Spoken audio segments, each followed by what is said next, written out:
실제로 임장을 가셔서 실제 가격을 조사해보면 가격은 상승되어 있는 상황입니다. 2024년 상반기 가격이 상승될 수밖에 없다고 제가 강조를 했습니다. 전세 가격은 점진적으로 계속 상승으로 이어질 수밖에 없죠. 서울은 서울 사람들만 매매하지 않습니다. 네, 안녕하세요. 반갑습니다. 이경민의 부동산 하이킥의 이경민입니다. 자, 지금 현재 서울 아파트 평균 가격이 전고점 대비 93%까지 상승되어 있는 상황이고, 최상급지 강남 3구와 용산 지역 일대는 지금 전고점까지 회복되어 있는 상황이라고 합니다.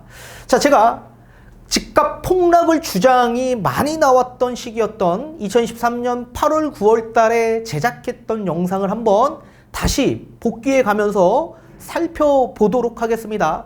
그 당시에 제가 평균 가격을 말씀해 드렸고, 그 시기 대비해서 지금 집값이 얼마만큼 상승되어 있는지도 한번 같이 판단해 보는 시간을 가져보도록 하겠습니다. 그리고 뒤에 판소를 통해서 왜 이렇게 지금 매물이 적체되고 있고, 또 지금 대출 금리도 많이 상승되어 있는 상황이고, 매매 가격도 많이 상승되어 있는 이런 상황에 왜 가격은 계속 상승이 이어질 수밖에 없는지, 그 이유에 대해서 뒤에 판소를 통해 알려드리도록 하겠습니다.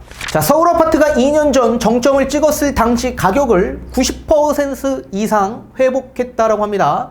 용산구 등 이미 전고점을 100%까지 회복한 곳도 나왔습니다. 다만 서울 아파트값 상승세가 주춤하고 매물이 쌓여 추가적인 상승 여력은 낮은 편이라고 합니다. 전세값은 아직 고점 대비 85% 수준에 머물러 있습니다.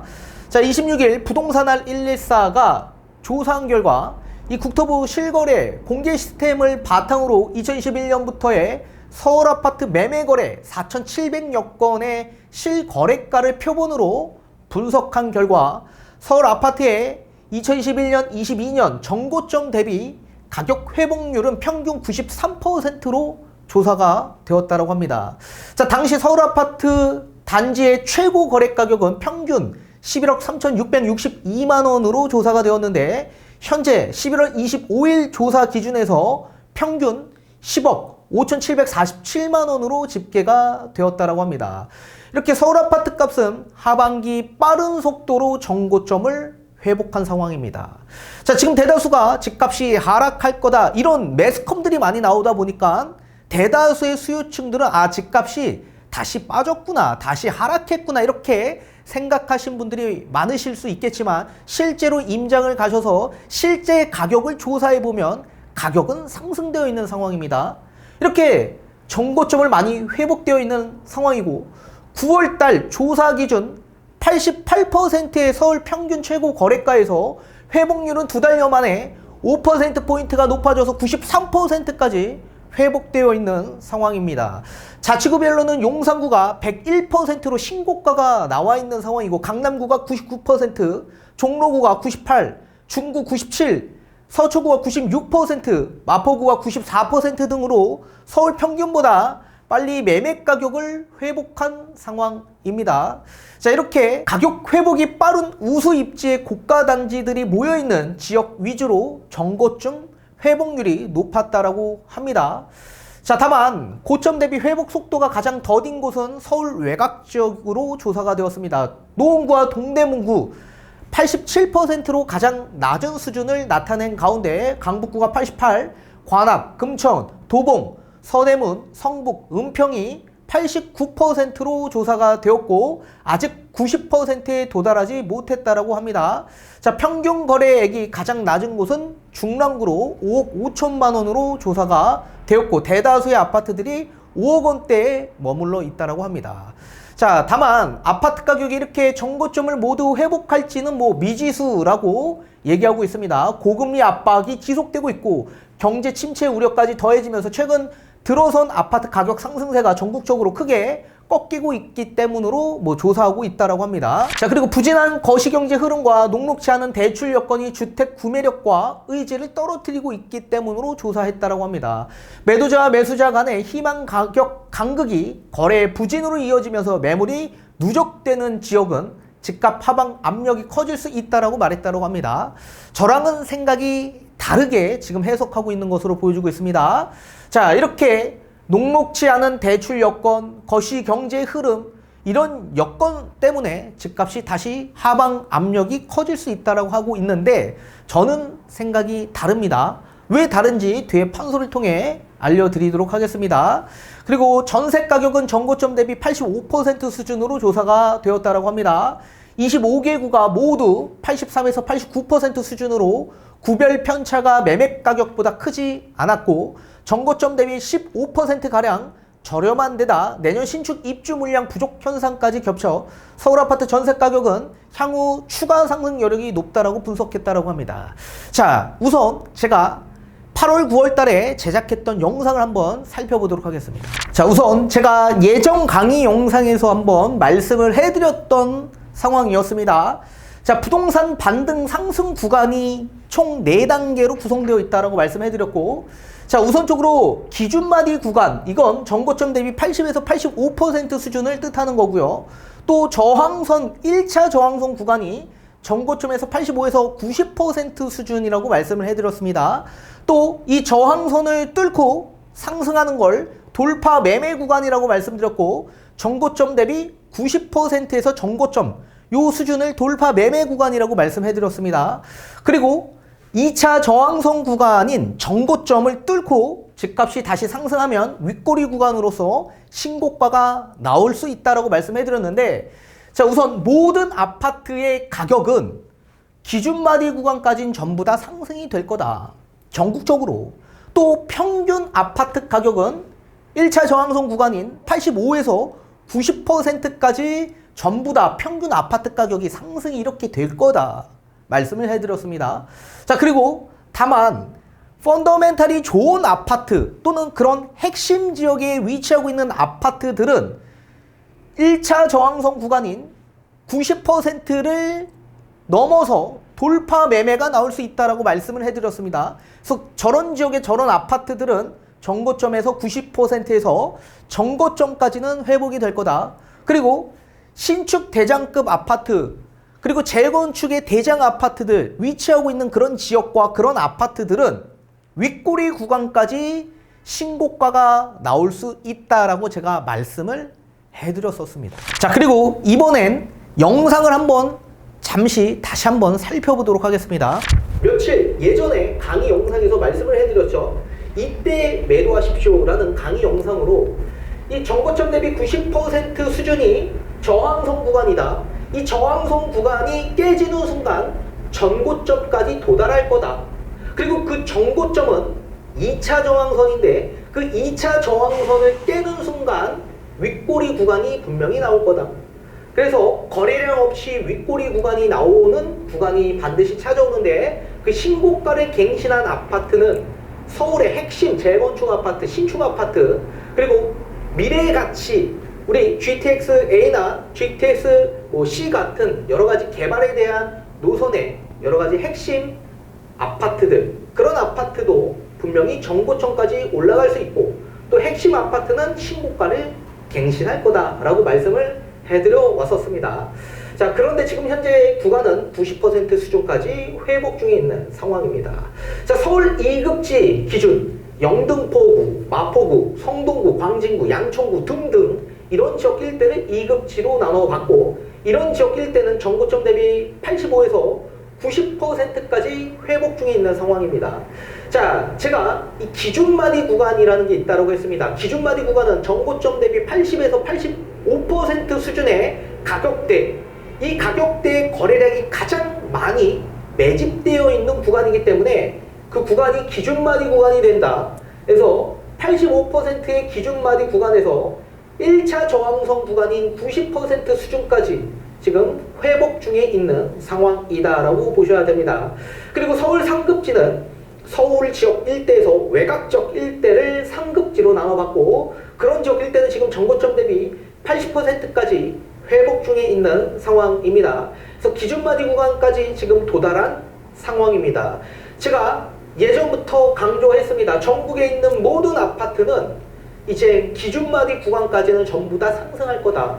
그리고 전국 아파트 85에서 90% 수준까지는 회복이 되고 그 이후부터는 디커플링이 일어날 수 있다. 지방과 수도권 아파트의 가격에 디커플링 현상이 일어난다라고 말씀을 해드려 왔었습니다. 자, 그리고 지방 아파트에서도 마찬가지 지금 전고점 대비 75에서 80%까지 회복 중에 있는 상황입니다. 지방 지역 일대는 서울과 시차를 두면서 상승이 될 수밖에 없습니다. 우선적으로 서울의 매매 시세가 2022년 1월부터 하락했고 지방 지역 일대는 2022년 7월부터 하락했기 때문에 거의 6개월 차 정도의 시차를 두면서 상승을 하고 있기 때문에 시차 상승이 일어나고 있다. 그래서 전고점 대비 75% 수준이라고 한다면 이 심리가 회복 중에 있는 구간이라고 보셔야 됩니다. 그래서 거래가 많이 터질 수 있는 구간이고 심리가 회복 중에 있는 상황이기 때문에 급격한 상승이 아니라 그 가격대 수준에서 계속 머물 수 있는 구간이라고 보시면 좋을 것 같습니다. 그리고 80% 수준은 기준마디 구간으로서 집값이 상승할 수 있는 구간이다 라고 보셔야 됩니다. 자, 이렇게 제가 예전 강의 영상, 이 강의 영상을 제작했던 시기는 집값 폭락 주장이 엄청나게 강하게 나왔을 시기에 제가 제작했던 영상입니다. 근데 앞에서 보신 것과 같이 부동산의 114가 조사한 지표에 따라 지금 서울 1급지는 제가 이걸 9월달 기준에서 제작을 했는데 전고점 대비 90%까지 회복 중에 있다.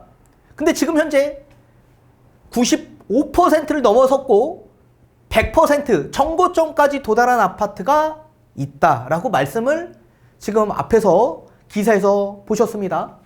서울 2급지 기준에서 봤을 때는 아마도 90에서 95%까지 전부 다 회복이 되어 있는 상태입니다. 지금 평균 아파트 가격이 전고점 대비 93%이다 보니 90에서 95% 수준까지는 전부 다 상승이 되어 있는 것으로 보여지고 있고 또 상급지 서울 외곽적 일대는 85% 수준에 머물러 있다. 자, 따라서 2달 전 대비해서 봤을 땐 지금 가격 상승폭이 굉장히 커졌다는 얘기입니다. 근데 매스컴에서는 그리고 여러분들이 지금 느끼는 체감에서는 아, 집값이 하락하고 있는 거 아닐까라고 생각하시겠지만 실제 임장을 나가보시면 그렇지 않다라는 얘기입니다. 자, 왜 이런 현상이 일어나고 있을까요? 그리고 앞으로 가격은 폭락할까요? 저는 그렇게 보지 않습니다. 2024년 상반기 가격이 상승될 수밖에 없다라고 제가 강조를 했습니다. 왜 제가 이렇게 강조하는지 판소를 통해 다시 한번 알려드리도록 하겠습니다. 서울 아파트를 3개 급지로 나눠서 우리가 판단을 해본다면 1급지 강남 3구와 용산 지역 일대는 전고점 대비 95에서 전고점까지 회복이 되어 있는 상태다. 그리고 2급지를 나눠본다면 2급지는 전고점 대비 약 90에서 95% 정도 수준까지 회복이 되어 있는 상태이다. 또 서울 외곽적인 3급지 기준에서 본다면 3급지는 전고점 대비 85에서 90%까지 회복 중에 있는 상황이다 라고 보셔야 됩니다. 자, 지금 현재 시장에 있어서는 관망세가 지속되고 있는 상황입니다. 자, 관망세가 지속되고 있는 가장 큰 이유는 심리적인 역량 때문에 그렇습니다. 심리. 자, 매수인 입장에서 바라봤을 땐, 자, 매수인 입장에서 바라봤을 때는 앞으로 가격이 하락할 거다라고 생각하는 수요의 심리가 훨씬 더 많이 작용되고 있기 때문으로 보여지고 있고, 또 매도인 입장에서 바라봤을 땐 아니다. 가격은 다시 상승으로 이어질 거다. 이렇게 생각하는 수요의 심리가 훨씬 더 많이 작용되고 있기 때문에 가격 간극이 이렇게 계속 커지면서 부딪히면서 관망세가 지속되고 있는 상황입니다. 자, 그러면 우리는 매수인과 매도인의 이 심리적 역량이 앞으로 어떻게 진행되는지를 잘 파악해야지만 답안을 내려볼 수가 있을 겁니다. 자, 우선 첫 번째는 매수 예정자, 이 매수인의 입장에서 바라봤을 때 심리적 역량을 한번 볼 텐데, 매수인들의 심리가 저하된 가장 큰 이유를 먼저 파악을 해본다면 우선 시장에 이 불확실성이 커졌기 때문으로 파악이 됩니다. 자, 시장의 불확실성이 커진 대표적인 이유가 뭐가 있을까요? 매매 가격이 큰 폭으로 많이 상승을 했기 때문에 그렇습니다. 자, 매매가 상승뿐만 아니라 앞으로 지금도 그렇고 매물이 계속 적체된다는 얘기를 많이 듣고 계실 겁니다. 자, 매물 적체 현상과 매매 가격 상승이 이어지고 있는 상황에 지금 대출 한도는 예전에 비하면 많이 축소된 상황입니다. 특히 6억에서 9억 구간인 특례 보금자리 주택의 대출이 중지가 되었고 DSR 적용이 아직도 적용되고 있는 상황에서 대출 한도는 많이 나오지 못하고 있는 상황이죠. 이런 상태에서 대출 금리는 예전에 비하면 또다시 높아졌습니다. 또 여기에 매매 가격 상승과 매물 적체 현상, 또 대출 한도가 축소되고 대출 금리가 증가되다 보니 당연히 수요는 급감할 가능성이 매우 클 거다. 그리고 공급은 계속 늘어날 거다. 이런 심리로 인해서 매매를 하지 않고 결국엔 전세로 이동하는 수요가 많아졌기 때문에 그렇습니다. 자, 전세 가격은 반대로 안정적을 유지하고 있기 때문에 전세 가격이 많이 낙폭을 키웠고 가격 매력도가 높아진 상황에서 지금은 월세가 아닌 전세로 이동하는 수요가 훨씬 더 많이 증가되고 있는 상황에서 매매가 아닌 임대차 시장으로 다시 유지가 되면서 월세보다 전세로 전환하는 수요가 많아졌다. 그 이유는 시장의 불확실성이 커졌고 그로 인해 심리가 저하됐기 때문으로 파악이 됩니다.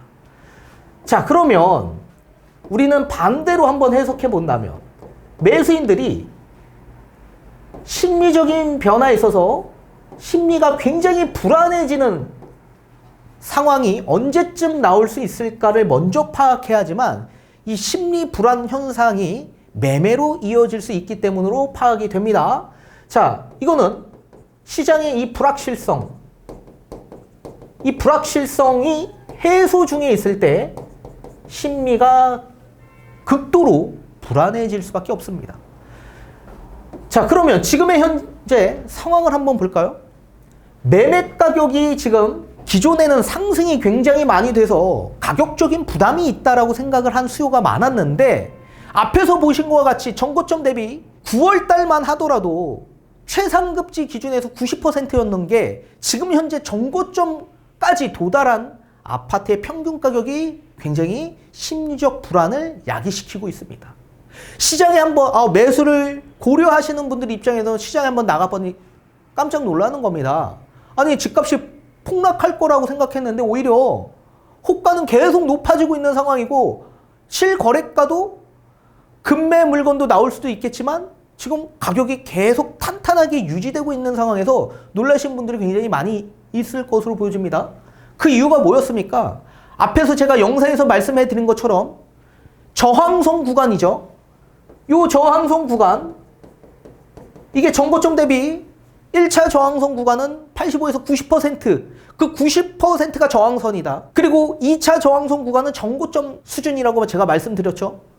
따라서 1차 저항선 구간인 90%까지 도달하면 거래가 급감한다라고 제가 말씀해드렸습니다. 심리적 부담이 생기기 때문에 그렇습니다. 그런데 이 저항선 구간이 지금 어떻게 됐습니까? 두 달 만에 93%까지 서울 아파트 평균 가격이 상승을 했습니다. 저항선이 뚫려서 돌파 매매가 나왔죠.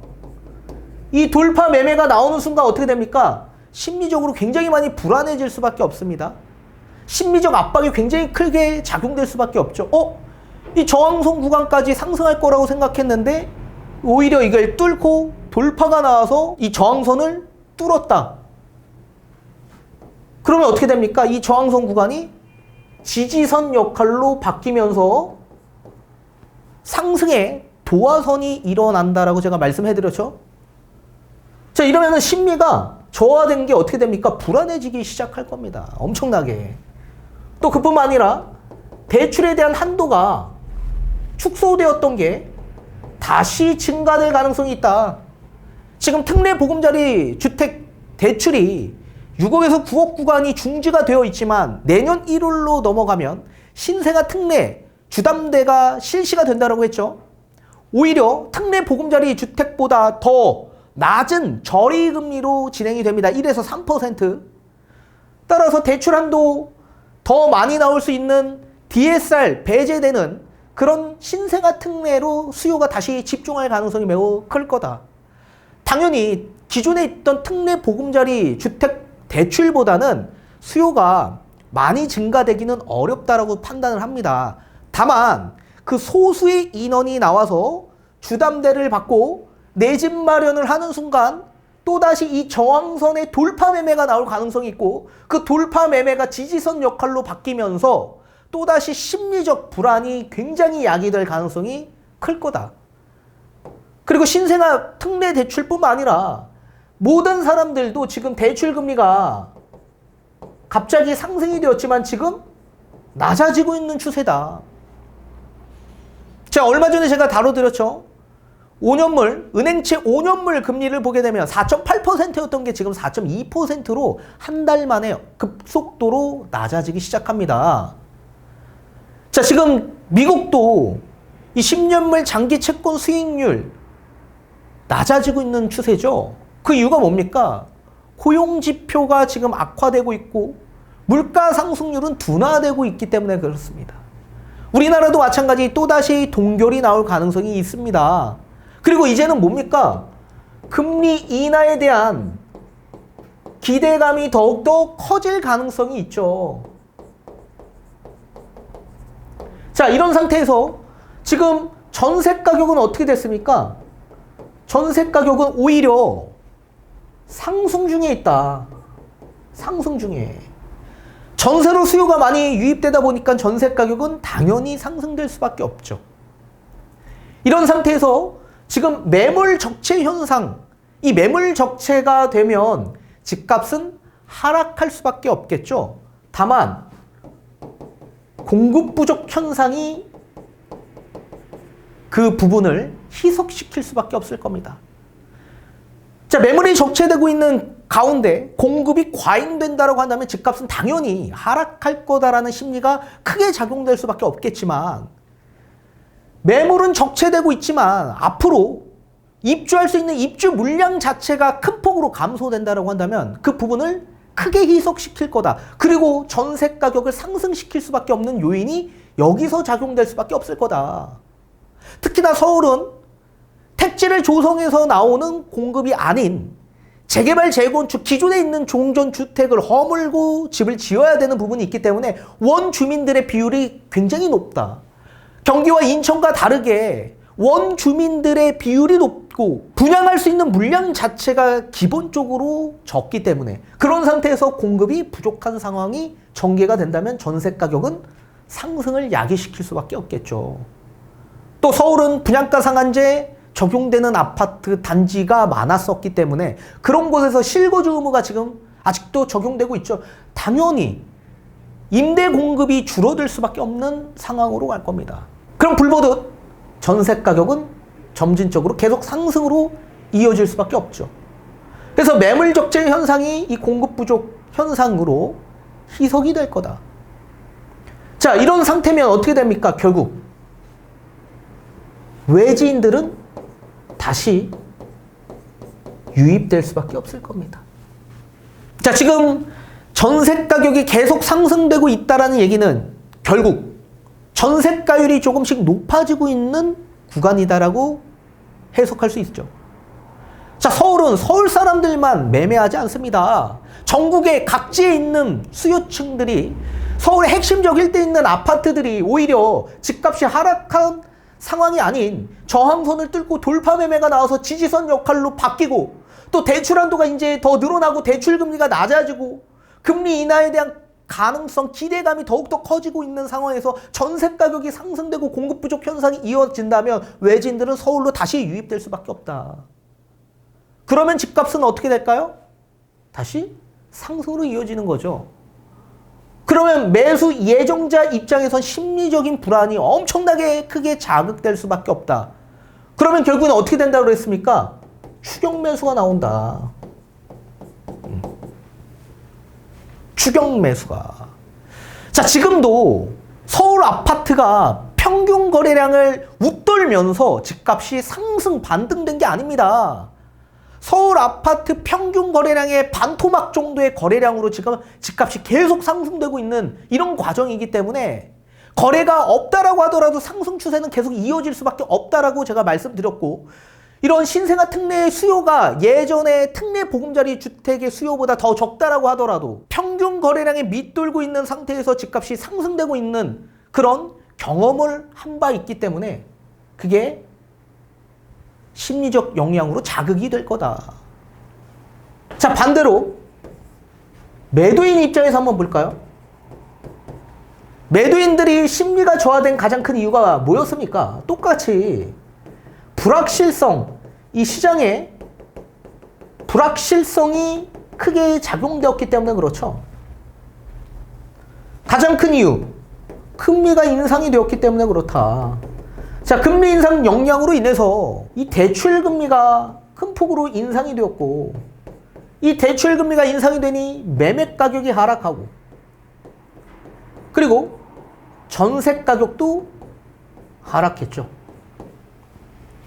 또 여기에 전세 사기가 굉장히 크게 발발했습니다. 또 전세 가격이 큰 폭으로 하락하다 보니 역전세가 크게 또 발생이 되었죠. 또 세금적인 부담이 여기에 또 크게 작용되고 있는 상황에서 부담이 커질 수밖에 없었던 겁니다. 그러니까 매도를 계획했던 분들이 굉장히 많이 증가되면서 매물 적체 현상이 발생이 되었었던 거였죠. 자, 이런 상태에서 지금 매도인들은 심리적 영향에 있어서 심리가 큰 폭으로 개선되어 있는 상황입니다. 자, 매도인들의 심리가 개선된 가장 큰 이유는 불확실성이 크게 해소되었기 때문에 그렇다. 자, 우선적으로 금리는 지금 6회 연속 동결이 되어 있는 상황이죠. 아마 이번에 또 금리가 동결될 가능성이 매우 클 겁니다. 그리고 이젠 금리가 인하에 대한 기대감이 훨씬 더 커지는 상황으로 갈 겁니다. 자, 금리 인하에 대한 기대감, 이게 아마 내년 상반기, 특히 1분기에 크게 작용될 가능성이 저는 크다라고 생각합니다. 따라서 시장금리는 인하될 소지가 매우 높아질 수 있고, 대출금리 또한 마찬가지 또다시 낮아질 가능성이 있다. 또 여기에 지금 매매 가격은 계속 상승을 유지하고 상승 추세에 있는 상황이죠. 또 여기에 지금 전세 사기 역전세에 대한 부분, 전세 반환 대출이 실행되면서 많이 해소된 상황입니다. 그리고 세금적인 부분은 줄어들었습니다. 지금 종부세도 마찬가지 올해와 동일하게 내년에도 공정시장가액 비율 60% 그대로 적용하고, 또 공시가격 낮아진 상황입니다. 그죠? 자, 공시가격 현실화율 예전 2020년으로 다시 환원하겠다라고 발표를 했습니다. 거기에 대한 부담이 줄어든 상황이고, 또 여기에 맞물려서 또 총선에 대한 기대감도 있는 상황이죠. 자, 그리고 지금 전세 수요가 증가되면서 오히려 전세 가격이 상승으로 이어지고 있는 상황이다. 자, 기존에는 전세 가격도 하락하고 매매 가격도 하락하다 보니까 매도를 계획하셨던 분들도 전세로 내놨는데 전세가 오히려 훨씬 더 전세 사기와 역전세로 인한, 그리고 또 전세 대출 금리 인상으로 인해 월세로 전환하는 수요가 많았기 때문에 전세 가격 낙폭이 훨씬 더 커서 전세 자체가 또 나가지 않았던 시절이 있었습니다. 그런데 지금은 어떻게 됐습니까? 반대로 매매 가격은 지금 상승되어 있는 상황이고 전세 가격은 계속 점진적으로 상승으로 이어지고 있는 상황입니다. 그러면 이제 매도를 계획하셨던 분들 입장에서도 전세로 다시 전환을 시킬 수 있는 요지가 생기게 되는 거죠. 따라서 매도를 계획하셨던 분들도 차라리 전세가 지금 잘 나가고 있다 보니 전세로 전환시키는 매도인들이 늘어나고 있다라고 해석하셔야 됩니다. 그리고 지금도 매물 적체가 된다라고 하더라도 급한 게 없습니다. 세금적인 부담도 없고 매매 가격은 계속 상승 추세에 있고 앞으로 금리는 인하될 기대감이 훨씬 더 커지고 있는 상황이기 때문에 급할 게 없어지는 거죠. 그러니까 호가를 계속 고수할 수밖에 없고, 매수인들은 반대로 불확실성이 해소 중에 있기 때문에 심리적인 불안이 더 커질 수밖에 없는 겁니다. 그러면 결국엔 승자는 누가 될까요? 매도인이 되는 거다. 따라서 다시 한번 말씀드립니다. 지금 매스컴 여러 전문가들의 얘기로 여러분들 심리가 저하되고 있지만 시장에 한번 나가보십시오. 여러분들 앞으로는 심리가 굉장히 불안해질 겁니다. 매수인 입장에서. 따라서 지금 약간의 조정이 있을 때, 특히나 아직 정고점을 크게 올라가지 못했던 상급지 일대에 기회가 분명히 있는 지역, 그런 아파트를 찾아야만 할 겁니다.